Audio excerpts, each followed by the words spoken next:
छत्तीसगढ़ राज्य भारत देश का एक ऐसा हिस्सा है जो अपनी प्राकृतिक सुंदरता और उर्वरा क्षमता के लिए जाना जाता है। यहाँ के अधिकतर लोग खेती किसानी के कार्य से जुड़े हुए हैं और इसी कड़ी में जलीय कृषि, नीली क्रांति यानी मछली पालन से आय का एक अच्छा स्रोत यहाँ के किसान भाई बहन और मछली पालक प्राप्त करने लगे हैं। प्रधानमंत्री मत्स्य संपदा योजना हो या छत्तीसगढ़ मत्स्य विभाग, केंद्र और राज्य सरकार की योजनाओं का लाभ लोग जागरूकता के साथ बेझिझक होकर लेने लगे हैं। सोने पे सुहागा वाली बात हमारे प्रदेश में ये है कि मछली पालन व्यवसाय के लिए यहाँ का वातावरण अनुकूल है, क्योंकि यहाँ नदियाँ, बांध, तालाब, पोखरों की कमी नहीं है। तो इन सब तमाम कारणों से राज्य में मछली पालन के क्षेत्र में आर्थिक समृद्धि बढ़ती ही जा रही है।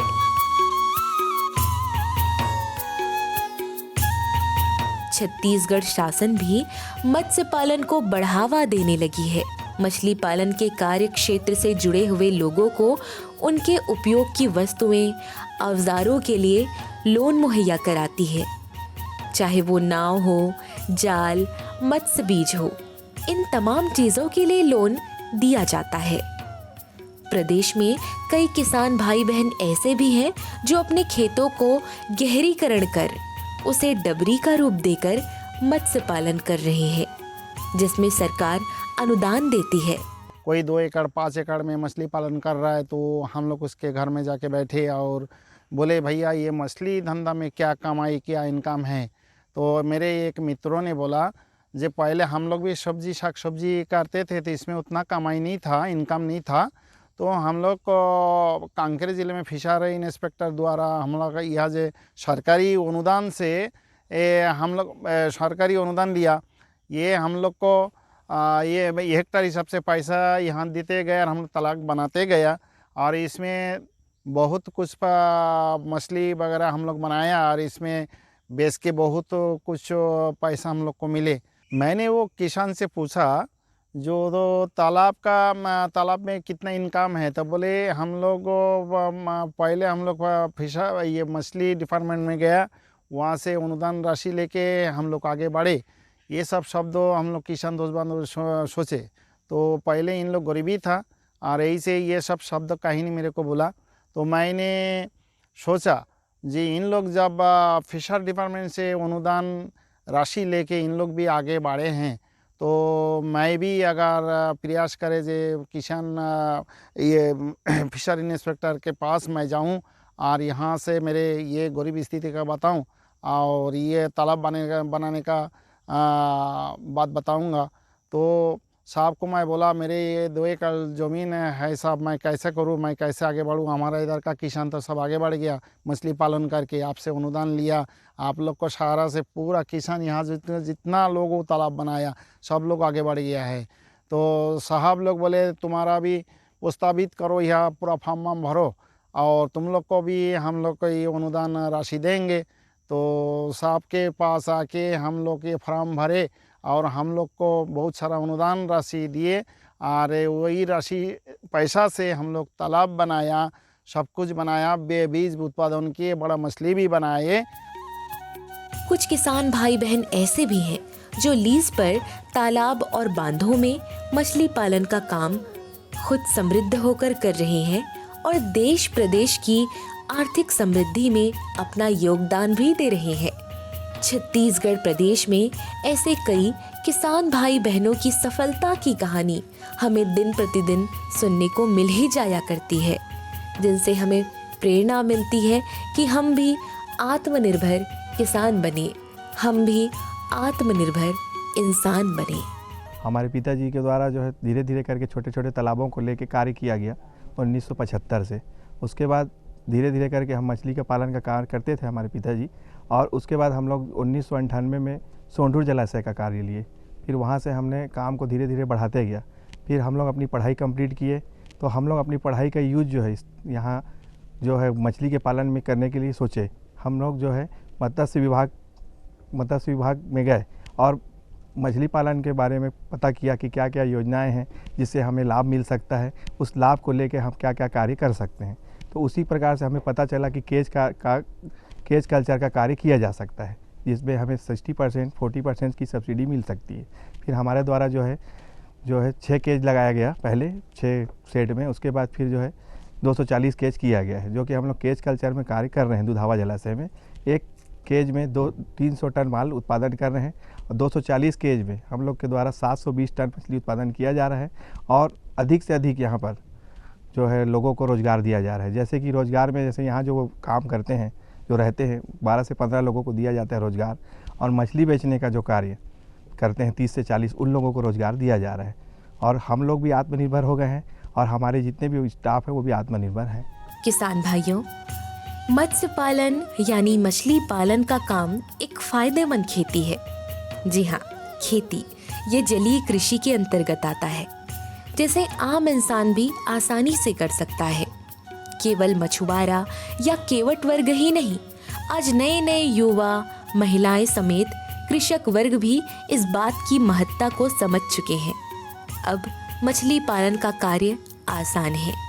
खेती की तरह ना तो इसमें ज़्यादा मजदूरी लगती है, ना ही बीमारी लगने की संभावना रहती है, ना पानी बरसात, ना ओले का डर। और सबसे मज़ेदार और विशेष बात यह है कि ज़रूरत पड़ने पर हर साइज़ की मछलियों का मूल्य मिल ही जाया करता है। आज छत्तीसगढ़ राज्य मत्स्य बीज उत्पादन सक्रिय रूप से कर रहा है और पड़ोसी राज्यों को मत्स्य बीज निर्यात भी करता है।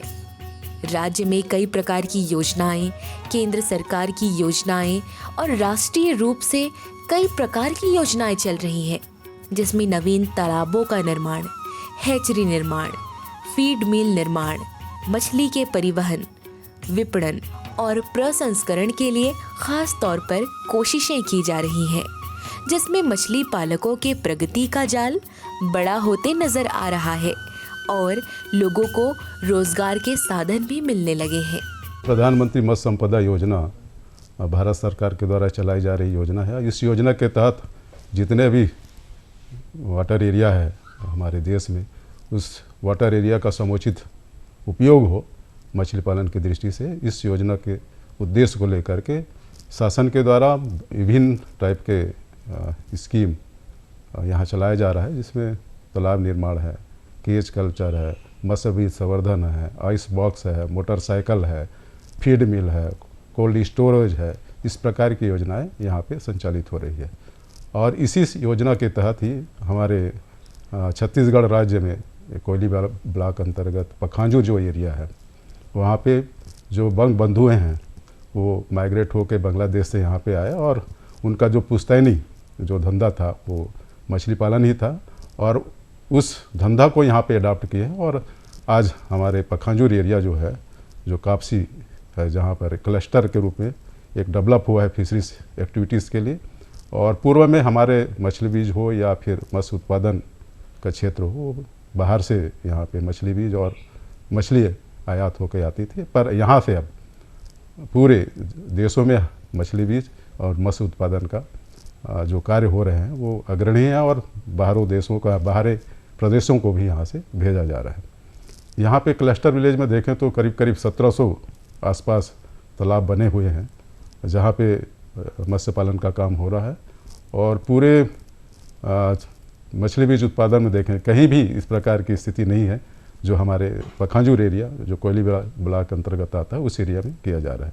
यहाँ पे पंगास का, तलापिया का, इसके अलावा IMC जो रोहू कतरा मृगल का जो मत्स्य बीज है उसका उत्पादन हो रहा है। किसान भागीदारी प्राथमिकता हमारी। इस अभियान के दौरान देश भर से किसानों के वीडियो आमंत्रित। प्रगतिशील भारत के 75 साल और किसानों के गौरवशाली इतिहास और उनकी उपलब्धियों का प्रदर्शन किसान वीडियो प्रतियोगिता द्वारा। कृषि मंत्रालय द्वारा वीडियो प्रतियोगिता का आयोजन 3 श्रेणियों में। पहला, किसानों और उनकी आय में वृद्धि की सफलता की कहानियाँ। दूसरा, किसानों द्वारा अपनाई गई नवीन पद्धतियों के परिणाम स्वरूप प्राप्त उच्च उत्पादकता। तीसरा, किसानों को कृषि मंत्रालय की योजनाओं द्वारा प्राप्त लाभ। वीडियो भेजने की तिथि 15 जून 2022 से 8 जुलाई 2022 तक। पहला पुरस्कार 11,000, दूसरा पुरस्कार 5,000, तीसरा पुरस्कार 3,000। सभी प्रतिभागियों को मिलेगा एक प्रमाण पत्र। इच्छुक किसान अपने वीडियो किसी एक या सभी श्रेणियों में भेज सकते हैं। कृषि गतिविधियों को प्रोत्साहन हेतु कृषि मंत्रालय द्वारा आयोजित किसान वीडियो प्रतियोगिता में अधिक से अधिक संख्या में भाग लें और आयोजन को सफल बनाएं। सब्जी में मसाला ज्यादा है। कितनी बार कहा है कि जितनी जरूरत हो बस उतना ही डाला करो। अरे मुझसे तो ऐसा कभी कभार होता है। और तुम जो हमेशा खेत में अनाप शनाप कीटनाशक डालते हो उसका क्या? ठीक ही तो कह रही है बहू। देख, खेत में उतनी ही दवा डाल जितनी जरूरत हो। याद रखो, कीटनाशक जहरीले होते हैं। डिब्बे पे लिखी सूचना के हिसाब से ही दवा डालनी चाहिए। पहले फेरोमोन ट्रैप, फ्लाइट ट्रैप, मित्र कीट, जैविक कीटनाशक आदि का इस्तेमाल करें। जरूरत पड़ने पर ही रासायनिक कीटनाशक का इस्तेमाल करें। छिड़काव सुबह या शाम दस्ताने, मास्क और पूरी आस्तीन वाले कपड़े पहनकर करें। हवा की दिशा में छिड़काव करते हुए पीछे जाएं। दवा के डिब्बे, छिड़काव यंत्र सुरक्षित जगह पर रखें। अब कुछ समझे क्या? हाँ, समझ गया मेरी रानी। अब ना करो नादानी। इसने पिला दिया ना तुझे पानी। जी किससे बात कर रहे थे इतना हंस हंस कर? किसान कॉल सेंटर में विशेषज्ञ से खेती के बारे में सलाह ले रहा था। सुबह भी रात को भी? किसान कॉल सेंटर सुबह 6 बजे से रात को 10 बजे तक खुलता है। रविवार को भी? साल के 365 दिन खुलता है। पर तुम ये सब क्यों पूछ रही हो? मैं तो कुछ और ही समझी थी। कृषि संबंधी समस्याओं का अपनी भाषा में तुरंत समाधान पाने के लिए पूरे भारत में किसी भी फोन से राष्ट्रीय हेल्पलाइन नंबर 1800-180-1551 पर संपर्क करें। आप किसान भाइयों की खेती बाड़ी से जुड़ी हर समस्या का कृषि विशेषज्ञों द्वारा तुरंत समाधान। किसान कॉल सेंटर। आप भारत के किसी भी प्रदेश में रहते हो, कोई भी भाषा बोलते हो, आपकी समस्या चाहे फसल की बीमारी की हो, खाद की, पशुपालन की या कृषि से जुड़ी नई तकनीक की, अपनी समस्या का अपनी ही भाषा में समाधान पाने के लिए आप देश के किसी भी कोने से डायल करें 1551। विशेषज्ञ द्वारा आपको दी जाने वाली ये सलाह बिल्कुल निशुल्क है। ये सुविधा प्रातः 6 बजे से रात्रि 10 बजे तक निशुल्क उपलब्ध है। किसान कॉल सेंटर यानी 1551।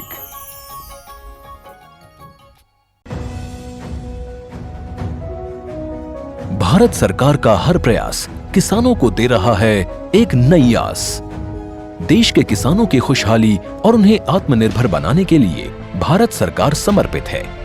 प्रधानमंत्री श्री नरेंद्र मोदी जी के नेतृत्व में कृषि क्षेत्र में किए गए निरंतर प्रयासों के फलस्वरूप देश खाद्यान्न व बागवानी के क्षेत्र में आत्मनिर्भर हो चुका है और देश में दलहन का उत्पादन भी बढ़ा है। इसी तरह भारत सरकार ने खाद्य तेलों के उत्पादन को बढ़ाने के भी अनेक प्रयास किए हैं। इसी क्रम को आगे बढ़ाते हुए माननीय प्रधानमंत्री श्री नरेंद्र मोदी जी के नेतृत्व में भारत सरकार ने दूरदर्शी निर्णय लेते हुए राष्ट्रीय खाद्य तेल मिशन ऑयल पाम की शुरुआत की है।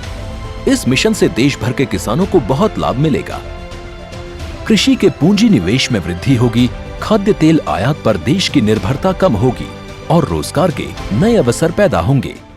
खाने के तेल में आत्मनिर्भरता के लिए अब राष्ट्रीय खाद्य तेल मिशन ऑयल पाम का संकल्प लिया गया है। इससे किसानों को तो सीधा लाभ होगा ही, गरीब और मध्यम वर्ग के परिवारों को सस्ता और अच्छी क्वालिटी का तेल भी मिलेगा। यही नहीं, ये मिशन बड़े स्तर पर रोजगार का निर्माण करेगा। इस मिशन के अंतर्गत ऑयल पाम का रकबा और पैदावार बढ़ाने पर जोर देने के लिए सरकार ने 11,000 करोड़ रुपए से अधिक की सहायता राशि निर्धारित की है। मिशन के तहत सरकार ने ऑयल पाम की खेती के लिए रोपण आदि की सहायता में बढ़ोतरी करते हुए पहले मिलने वाले 12,000 रुपए प्रति हेक्टेयर को बढ़ाकर 29,000 रुपए प्रति हेक्टेयर तक कर दिया है। ऑयल पाम के पुराने बागों के पुनरुद्धार के लिए 250 रुपए प्रति पौधा के हिसाब से विशेष सहायता दी जा रही है। पौधारोपण सामग्री की कमी दूर करने और बीजों की पैदावार करने वाले बागों को भी सहायता दी जाएगी। इसके तहत 15 हेक्टेयर ऑयल पाम उद्यान के लिए 80 लाख रुपए तक की सहायता राशि दी जाएगी। इसके अलावा नर्सरी विकास के लिए 40 लाख रुपए तक तय किए गए हैं। पूर्वोत्तर और अंडमान राज्यों के लिए विशेष सहायता का भी प्रावधान है। ऑयल पाम के किसान ताजे फलों के गुच्छे यानी FFB का उत्पादन करते हैं, जिनकी वर्तमान में कीमतें अंतर्राष्ट्रीय मूल्यों में उतार चढ़ाव के आधार पर तय होती हैं। पहली बार केंद्र सरकार ताजे फलों के गुच्छे की कीमत के लिए किसानों को आश्वासन दे रही है। ये व्यवहार्यता मूल्य यानी VP कहलाएगा, यानी किसानों को कोई घाटा नहीं होने दिया जाएगा। व्यवहार्यता मूल्य VP तय करने की शुरुआत 1 नवंबर से होगी और अगले वर्ष 31 अक्टूबर तक जारी रहेगी। इसे ऑयल पाम वर्ष कहा जाएगा। इस योजना के तहत वर्ष 2025-26 तक ऑयल पाम का रकबा 6.5 लाख हेक्टेयर सृजित करने और कच्चे ऑयल पाम की पैदावार वर्ष 2025-26 तक 11.20 लाख टन पहुंचाने का लक्ष्य निर्धारित किया गया है। सरकार के इस महत्वपूर्ण निर्णय से देश में ऑयल पाम की खेती करने वाले किसानों में विश्वास पैदा होगा और वे खेती का रकबा बढ़ाएंगे। इस तरह पाम ऑयल का उत्पादन भी बढ़ेगा, जिससे किसानों की आय बढ़ेगी और ग्रामीण अर्थव्यवस्था भी सुदृढ़ होगी।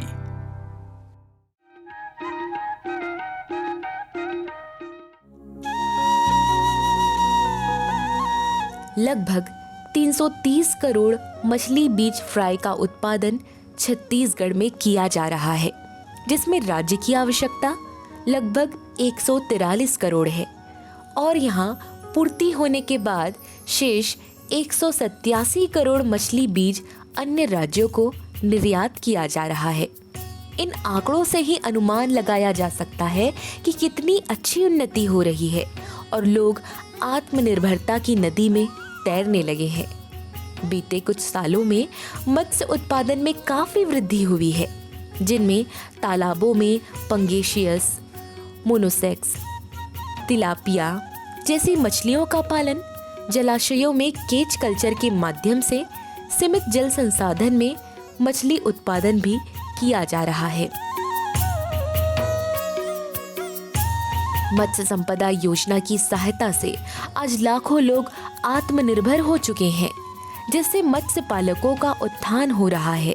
लगभग सभी योजनाओं में 40% से 60% तक का अनुदान दिया जा रहा है। राज्य में मौसमी तालाबों में स्पान संवर्धन, फिंगरलिंग संचयन योजना, मछुआ सहकारी समितियों को अनुदान, मछुआरों को प्रशिक्षण, निःशुल्क नाव जाल क्रम की सुविधा, फुटकर मछली विक्रय योजना में मोटरसाइकिल सह ice box, fish vending centre, रंगीन मछली पालन जैसे अनेक योजनाओं में अनुदान दिया जा रहा है। छत्तीसगढ़ मत्स्य पालन विभाग समेत प्रधानमंत्री मत्स्य संपदा योजना आज उस हर व्यक्ति का हाथ थाम रही है जो सफलता और आत्मनिर्भरता की नदी में उतरने के लिए तैयार है। मछली पालन विभाग से नील क्रांति योजना में हैचरी मिला है 10 लाख का, उसके बाद ऑटो रिक्शा मिला है, मोटरसाइकिल भी मिला है। इसको देख के मैं किसान को बोला ऐसा नील क्रांति योजना में आप लोग भी इसमें जुड़ जाओ, आप लोग को भी, उन लोग को भी मोटरसाइकिल मिला है, किसी को पिकअप मिला है। उन लोग आजकल मछली बीज लेके पिकअप में लेके बाहर जाके उन लोग भी बहुत पैसा कमा रहा है इसमें। और मोटरसाइकिल में जिन लोग मोटरसाइकिल मिला है उन लोग तो बड़ा मछली उसमें डाल के बाजार में लेके उन लोग भी फायदा मिला है। नील क्रांति योजना से मोटरसाइकिल मिला है। छत्तीसगढ़ मत्स्य पालन विभाग समेत प्रधानमंत्री मत्स्य संपदा योजना आज हर उस व्यक्ति का हाथ थाम रही है जो सफलता और आत्मनिर्भरता की नदी में उतरने के लिए आतुर है। बस जरूरत है तो सरकार की महत्वाकांक्षाओं के साथ अपने सपनों को मिलाने की, तब सही मायने में आत्मनिर्भर भारत के आत्मनिर्भर किसान लोग बनने लगेंगे। छत्तीसगढ़ मत्स्य पालन एवं उत्पादन की पहुंच राजकीय और राष्ट्रीय बाजारों तक ही नहीं, आने वाले समय में अंतर्राष्ट्रीय बाजारों तक भी होगी। वर्तमान में छत्तीसगढ़ राज्य मछली पालन के क्षेत्र में आर्थिक रूप से समृद्ध है। निश्चित रूप से मैं कहना चाहूँगा कि मत्स्य पालन के क्षेत्र में हमारे जो किसान हैं, जो पहले 1 एकड़ में करते थे, आज 5-5 एकड़ में, 10-10 एकड़ में, 20-20 एकड़ में तालाब बना के मछली पालन कर रहे हैं। तो निश्चित रूप से जब तक उनका एक इनकम जरिया ऊपर नहीं आएगा तब तक वो आगे बढ़ नहीं सकते। तो एक कह सकते हैं कि जो 1 एकड़ कर रहा था आज 20 एकड़ में, 15 एकड़ में, 10 एकड़ में जब तालाब बना रहे हैं तो ये निश्चित रूप से हम कह सकते हैं कि एक उनका जब आय बढ़ा है तभी ये आगे बढ़े हैं।